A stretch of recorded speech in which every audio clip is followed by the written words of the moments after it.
Hello दोस्तों, एक आदमी 10 लाख रुपए सेव करता है और फिर अपने दोस्तों से कहता है कि मैं फाइनली एक ऐसी कार खरीद लूंगा, लेकिन दूसरा दोस्त कहता है मेरे पास भी 10 रुपए है, लेकिन उसे मैंने स्टॉक में निवेश किए उस क्योंकि कुछ साल बाद मिनट डिफरेंट कमी मुझे हर साल एक नई कार खरीद करेगा। दोस्तों, एक छोटा सा डिफरेंस होता है रिच और पुअर मैन सेट के बीच में है, जहां यह आदमी हमेशा पैसों के लिए काम करता रहेगा और फाइनेंशियल सिस्टम उसके लिए हमेशा एक सपना रह जाएगा, और दूसरी तरफ यह आदमी टाइम के साथ और ज्यादा फाइनेंशियली स्ट्रांग और अमीर बनाता रहेगा। कंप्यूटिंग के शरीर और सबसे से चीज यह चीज है जैसे डिविडेंड्स इन्वेस्टिंग फाइनेंशियल फ्रीडम हमें स्कूल में नहीं दी जाती है और नहीं बहुत लोगों के पैर छूने सिखाते, जिसकी वजह से ज्यादातर लोगों का माइंडसेट ऐसा ही होता है। लेकिन इस चैनल के जरिए मेरा यही है कि आपको नॉलेज, मोटिवेशन और डायरेक्शन तीन मिले ताकि आप जल्द से जल्द अमीर बनने और फाइनेंशियल फ्रीडम अचीव कर सके। तो दोस्तों, आज मैं 3 इंपॉर्टेंट पॉइंट्स डिस्कस करने वाला हूं जिससे आप अपने माइंडसेट को कोड कर सकते हो और आप देखोगे कि रिच और पुअर मैन से के बीच में कितना फर्क होता है। तो दोस्तों, इमेजिन करो कि आप 20 साल के हो और आपने अपनी पढ़ाई कंप्लीट की, आपके पेरेंट्स आपको यह ब्रांड न्यू कार गिफ्ट करते, बिल्कुल आपके 24 की और बहुत ही महंगी। बस इसमें एक छोटा सा ट्विस्ट है कि आपको सिर्फ वही एक कार यूज करने मिलेगी आपकी पूरी लाइफ में, और इसके बाद आप कोई दूसरी कार खरीदी नहीं सकते। तो यह चीज जाने के बाद आप क्या करोगे? बहुत लोग उस कार को पहली बार ड्राइव करने से पहले ही उसके ओनर्स मैनुअल को और इंफेक्शंस को 4 बार रीड कर लेंगे, उसके लिए पार्किंग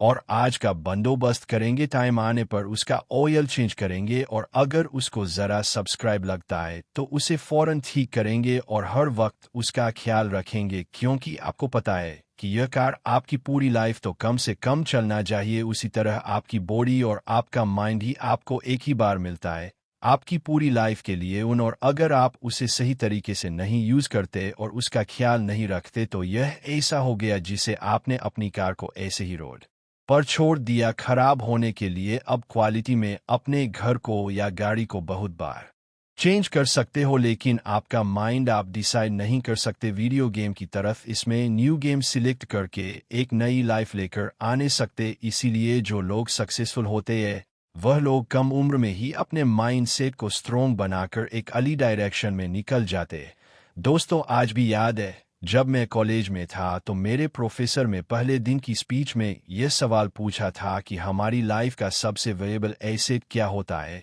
कुछ लोगों ने कहा उनका घर, कुछ लोगों ने कहा उनका इन्वेस्टमेंट्स, उनकी कार या उनकी बाइक वगैरह, लेकिन अक्षरा आंसर कुछ और ही था। आपका सबसे वैल्यूएबल एसेट आपका माइंड है। जितने भी लोग कॉलेज में जाते हैं वह अपने माइंडसेट को इम्प्रूव करने के लिए जाते हैं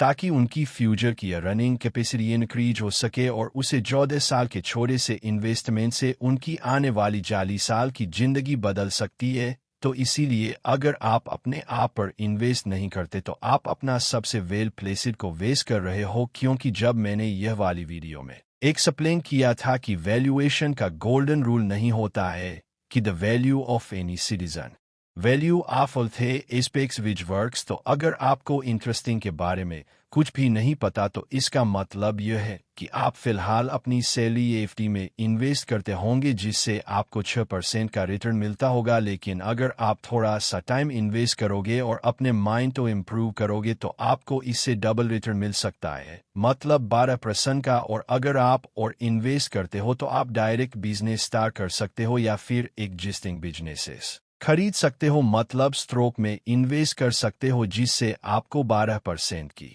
जगह पर 10% का भी रिटर्न मिल सकता है। मतलब आप अपने सबसे वैल्यूएबल एसेट की वैल्यू को काफी गुना बढ़ा सकते हो सिर्फ कुछ अच्छी बुक्स रीड करके या फिर ऐसे वीडियोस को देखे। अब बहुत लोग मुझे कहते हैं कि उनके पास 20 में ज्यादा पैसे होते नहीं हैं, उनके पास सिर्फ कुछ हजार रुपए होते हैं पॉकेट मनी के लिए, तो क्या उनको इतने कम पैसे इन्वेस्ट करना चाहिए? तो दोस्तों, यहाँ पर मैक्सिमम लोग एक बहुत ही इम्पोर्टेंट चीज को मिक्स करते थे कि बनी आपके पास फिलहाल पैसे नहीं है लेकिन फाइनेंशियल सिस्टम की जर्नी को अभी से शुरू कर सकते हो, क्योंकि जिन दो कपूर होता है वह यह कहते कि जब मेरे पास आप जाएंगे तब मैं पैसा मैनेज करना और इन्वेस्टिंग करना शुरू कर लूंगा, लेकिन जिन लोगों का रिमाइंडर होता है वह यह कहते कि जब मैं थोड़े से पैसे को सही तरीके से इन्वेस्ट करना शुरू करूंगा और मनी मैनेजमेंट सीख लूंगा तो अपने आप मेरे पास ज़्यादा पैसे आ जाएंगे, और इससे होगा यह कि जब आपके पास ज़्यादा पैसे आएंगे तब तक आपके नॉलेज फ्रॉम हो जाएगी। इसीलिए अमीर लोग हमेशा इन्वेस्टमेंट उबले और गरीब लोग हमेशा बहाने ढूंढते और इन्वेस्टिंग की शुरुआत करने के लिए आपको बहुत बड़ा मौन नहीं चाहिए। अब 500 रुपये से भी शुरू कर सकते हो, जैसा मैंने यह वाली वीडियो में एक्सप्लेन किया है। क्योंकि वॉरेन बफेट ने 11 साल के में इन्वेस्टिंग शुरू की थी, तब वह बिग बॉस ने यह नहीं कहा था कि उन्हें बहुत जल्दी से शुरू किया वारंट व फिर यह कहा जाए मैं first investment advisor 11th house meeting में लाइफ। अनिल जैन, आप किसी भी 30 से 40 साल के आदमी से पूछोगे कि उसकी लाइफ की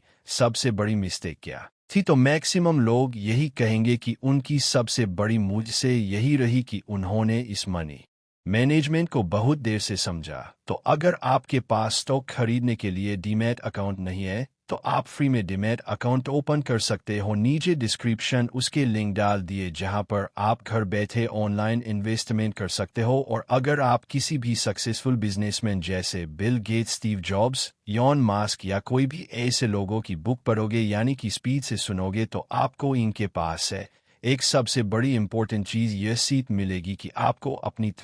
20 में ज़्यादा से ज़्यादा रिस्क लेना चाहिए, मतलब कोई नया बिजनेस स्टार्ट करना चाहिए। और यह चीज़ मैं भी रिकमेंड करता हूँ, लेकिन अगर आप किसी वजह से कोई बिजनेस स्टार्ट नहीं कर सकते तो कम से कम आप यह कर सकते हो कि जो कंपनियां ऑलरेडी सक्सेसफुल है आप उसमें इन्वेस्ट कर सकते हो। तो दोस्तों, अब आते हैं हम इस वीडियो के सबसे इम्पोर्टेंट पार्ट की तरफ। अब 200 इमेजिन करो कि आप अपने कंप्यूटर पर एक लेटर लिखते हो, फिर आप इसका प्रिंट निकालते हो और फिर उसकी हार्ड कॉपी कोड करते हो, और रीड करते वक्त आप देखते हो कि उसमें टाइपिंग मिस्टेक है। तो उसे ठीक करने के लिए आप एक लेज़र निकालते हो और उसे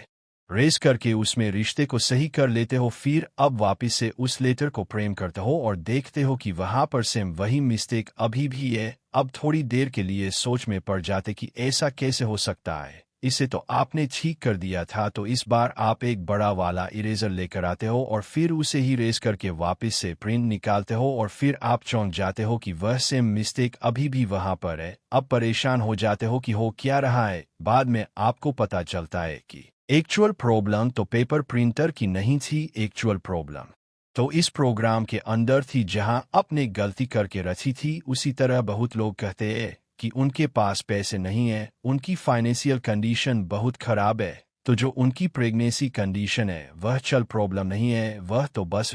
एक्चुअल प्रॉब्लम उनका माइंडसेट होता है। ऐसे लोग कि अगर करोड़ की लॉटरी लग जाएगी तो भी वह कुछ साल में वापस उसे वाले थे। और हमारे पास इसके बहुत सारे एग्जाम्पल से 70% गंगा वाटर कैनन्स 10 साल के अंदर वापस बैंक रखे जाते हैं, क्योंकि हम खुर्गन हुसैन ने कहा था success driven by compounding which takes time and destruction can happen in seconds. तो अगर आपको एक